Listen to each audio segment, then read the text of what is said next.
this week we are talking about Car Bomb, the band Car Bomb. They made an album Mordial, and we listened to that this week.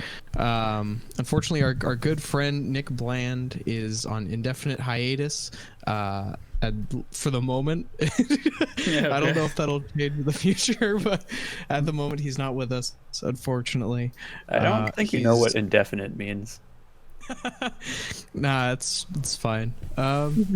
But yeah, so we're talking about Mordial. It's a weird, crazy, technical death mathcore record, and it is just absolutely insane. It is chaotic and loud and noisy, and there's lots of weird sounds everywhere, and there's polyrhythms and screaming, and it's an absolutely wild ride. I love everything about it. And microtone. There are a lot of microtones, actually. Just lots of weird bending of sounds and just crazy breakdowns and weird song structures that twist and go unexpected ways. It's listening to this record almost feels like you're wrestling with it, because every time you feel like you understand where it's going, it just goes in a completely different direction and is just insane. Every time I listen to it, I feel like I get more out of it because it is just so bizarre and twisting and almost hypnotic in a really strange way. Despite all the chaos in this record, it still feels like it flows incredibly well. Yeah, it's a really, really fantastic record. The production also is absolutely insane.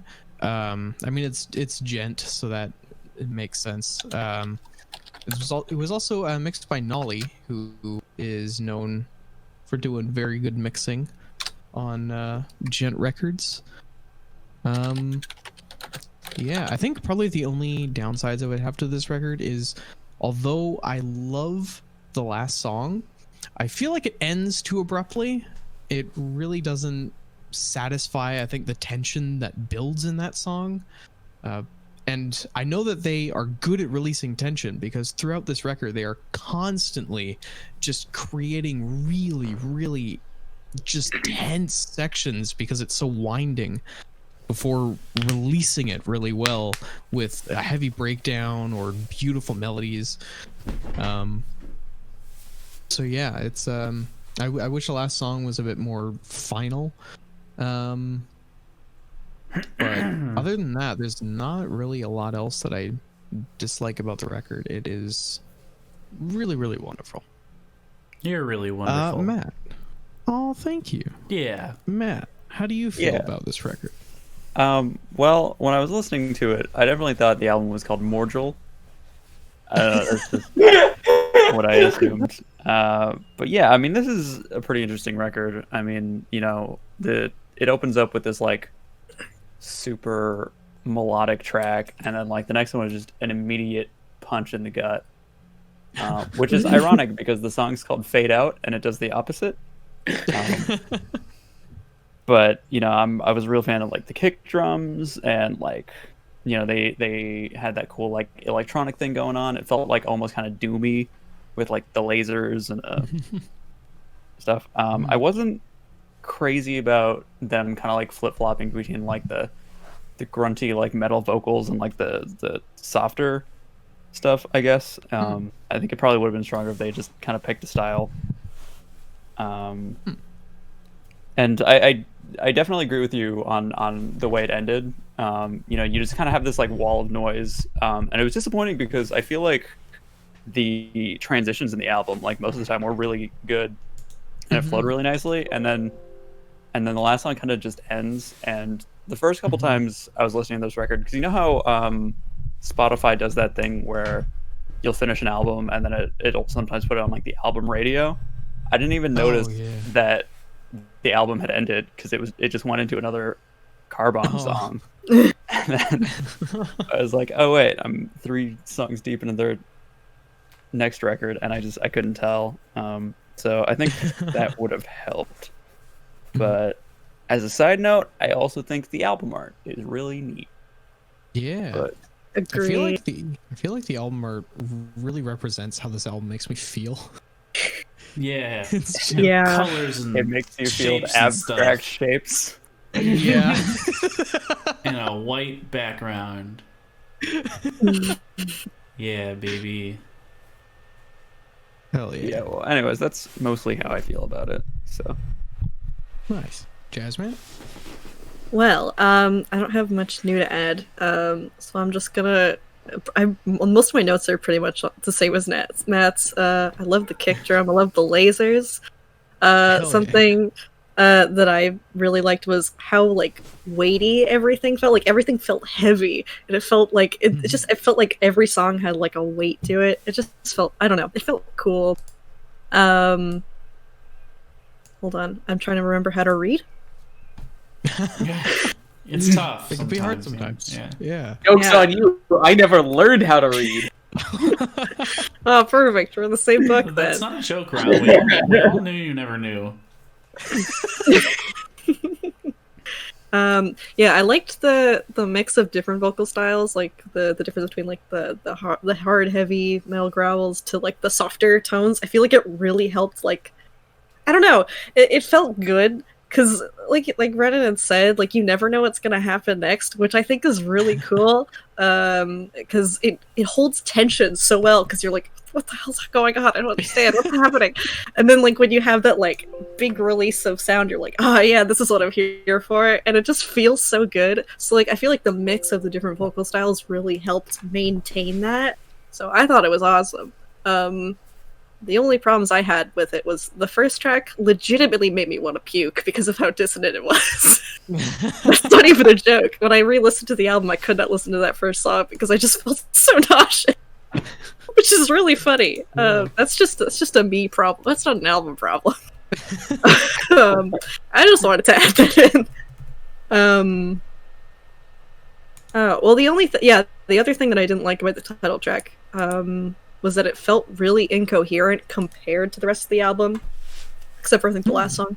Just because it literally felt like there was just a bunch of stuff slapped together, and they were like, yeah, sure, that's an introduction. And that's what it felt like. It didn't feel like there was, like, every other song, like I said earlier, had weight to it. And there was just nothing for this one. Even though it did make me feel nauseous, it just, there wasn't anything there. Other than the dissonance. And I agreed with the ending, because it just felt so strange.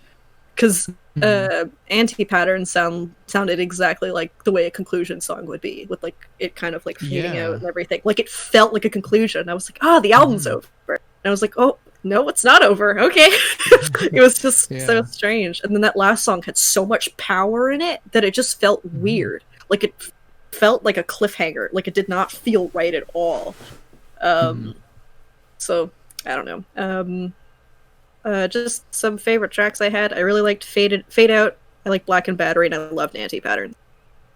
Hell yeah. Hell yeah.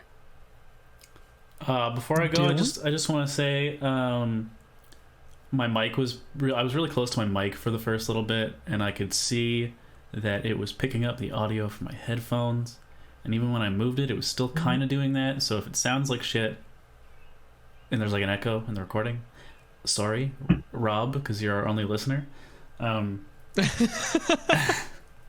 Hey, shout out to Rob. Shout out to Rob. Look at that guy. Hell yeah. Hey, We love that's not true. My boy Fred also listens. Hey, Fred. Who's Oh, Fred? hell yeah. Shout out to Fred. Hell Shout yeah, out Fred. Fred. Is Fred real? Yeah. No, I'm not. This isn't a bit.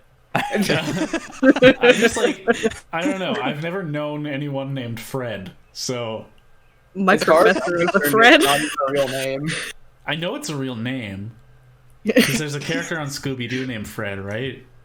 Oh, yeah, the I blonde guess man. I guess But it I is think a real name. I think it would be way cooler if friend Fred's name was Scooby-Doo. That's true. Something to think about. man. As we know, all real names come from that show. Well, Oh, for sure. yeah. Yeah. All We right. love Scrappy. Scrappy, yeah. I'm gonna name my firstborn Scrappy.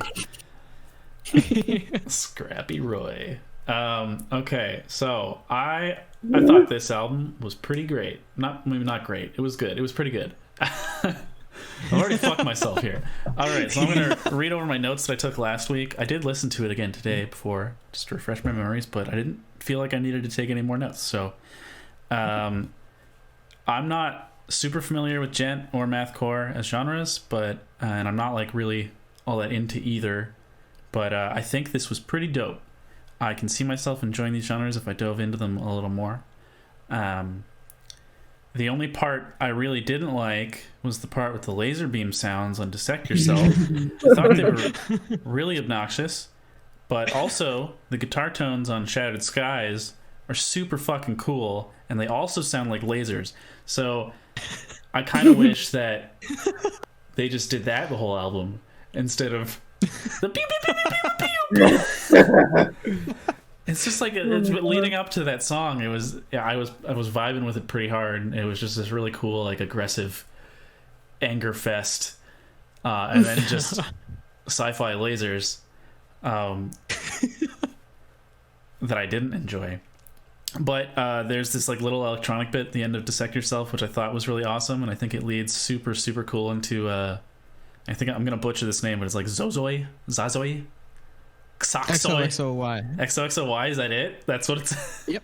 Okay, cool. Yeah, in the lyrics they scream XOXOY. Oh, I couldn't tell. No, it's more like XOXO. Why? Yeah, exactly. I disagree with Matt on the clean vocals. I think they were pretty well implemented. They weren't ever like, they weren't around a lot like most alt metal would be, but I think they were there enough that they kind of scratched that alternative metal itch. Yeah. Another small problem I had with the record when I was listening to it again today was there's one song, and I wish I'd written it down because I forget. I think it was Blackened Battery, but I could be wrong. Where the production is just like weirdly quiet. There's one song where the production's just like worse. And I think it was on purpose, because why would they do that otherwise? But I just thought it was an odd choice. Yeah, on the intro of Hella, it starts off really weak, like almost lo-fi, and then it kicks in with everything. Yeah, I mean, I know you can do that effectively. I don't think it just felt really jarring in this case. Usually, if there's like a lo-fi lead-in, I feel like it should be at the beginning of the album, and maybe not like right towards the end. That makes sense, yeah. But yeah, I didn't really have too many issues besides just like, I don't know, maybe I'm not super into these genres, and the couple issues I had. I just thought it was a really pretty decent metal album with some nice experimentation. I did some research on them before last week, and they listed like Autechre and Aphex Twin as inspirations for their music, which I thought was pretty cool, because like they're just like a djent band, but they have some like really subtle like electronic vibes going on. So that's what I thought. Pretty good. Rowland. All right.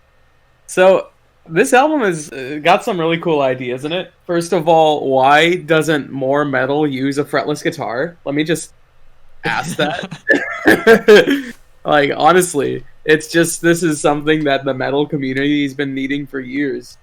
And here it is. I'm not sure if it's a fretless guitar. I don't think it's fretless.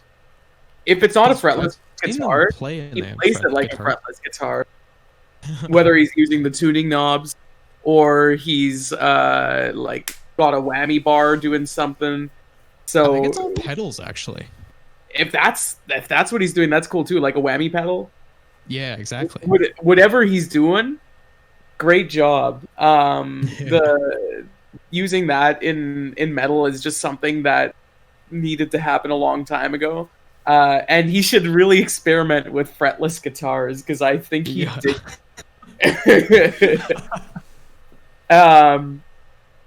So I was like kind of re-listening the other day, and by the other day I mean earlier this morning.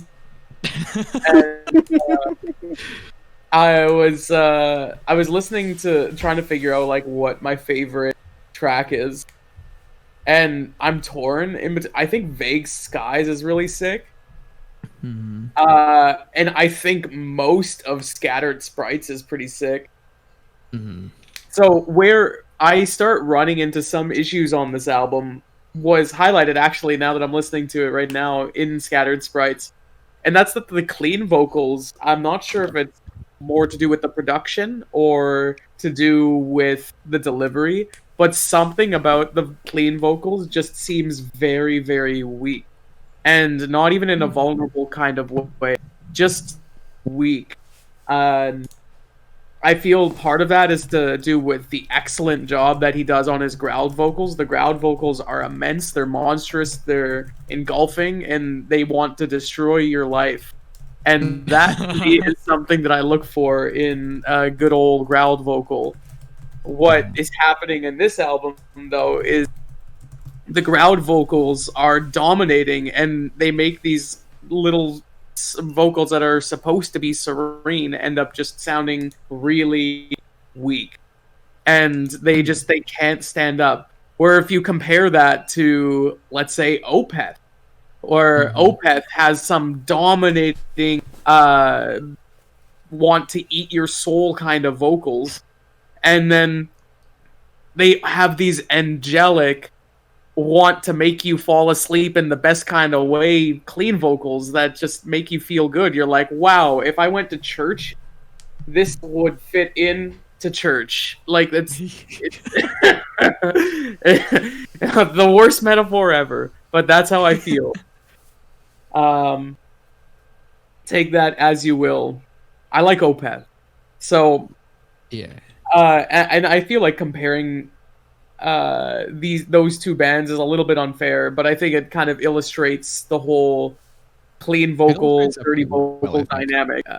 I just felt the clean vocals weren't that strong. Also, in some of the songs, not most of them are fine, but in some of the songs, I noticed the drums were just played very sloppily. Really? Yeah, I'm trying to remember which song it was, just so I can. It was one of the ones that had some like strange timing stuff, but not strange in the sense that it's just odd time signatures, but strange because it's syncopated in a really specific way, and it ends up just not sounding on time, like somebody didn't get it. I can't remember which song it was, but I remember listening to it and immediately noticing it and being taken out of the album because it's like, ooh, that's pretty sloppy. And something like that on a record that requires you to be as technical as this record does sticks out like a sore thumb when it does happen. So the fact that they either didn't address that in post, or maybe they were running low on time in the recording sessions, was kind of unfortunate. Other than that, I really enjoyed the album. I thought it was well put together. And the parts that were good about it, for the most part, I really enjoyed the production. I didn't know that Nolly did it, but that explains a lot. Yeah. Especially the guitars at the beginning of Scattered Sprites. Oh yeah. Those guitars are just so monstrous. That track's opening, I swear I was listening to a Meshuggah track. Like, it's that heavy. Yeah. So, overall, I really enjoyed the record. And other than those two major gripes, it's good. Hell yeah. Brennan, Alright, we what are you doing- giving it? I'm giving it a 9.5 out of 10. All right, Matt, I'll give her a 7.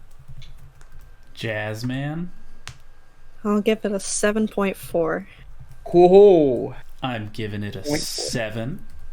Ryland, I'm gonna give it an 8. Oh. and now I'm gonna do some quick calculations here on my calculator, 6 which is plus also my 9 cell phone. equals, who cares? 69. What? I bet if Nick was here, he would have given it a 5. Probably. Yeah. That sounds I right. thought you liked this record. Did I it? can't remember what he was saying about. This album gets a 7.78 out of 10. Hey, that's It's like almost the highest perfectly rated good. album I've ever chosen. Whoa. Yeah. Because you pick albums like Insane Clown Posse. Oh yeah, you did do that once. Yeah. I did that once out of all the times. I'm pretty That sure that's one was of my higher rating records. You did make me listen to Slipknot, Head, some really I bad like those stuff. bands. Yeah, I like but Slipknot. well, you slip shouldn't. Why didn't you say you Slipknot? Because that would have been too obvious. Or you slippant? You slipping? Slippant. Because that's dumb, and you're dumb. So Ooh, you gonna take that? Matt? Yeah. Oof. as he would. Fair. So next album pick, it's mine. We're doing yeah. Gathering Swans by Choir Boy. Are you guys still okay with recording next week since I picked that album last week? Hell yeah, man. Oh yeah, sure, yeah. So if you Yeah. haven't listened to it yet, you have a week. Whoa. The clock starts now. All right, everybody, that's episode 5 of Book Club. We just talked about Mordial by Carbon. Next week we're doing Gathering Swans by Choir Boy, which is a pretty good new album. New romantic, very 80s sounding. Got a guy with a bloody eye on the cover. Whoa. Yeah, dude. Fucking sick, bro.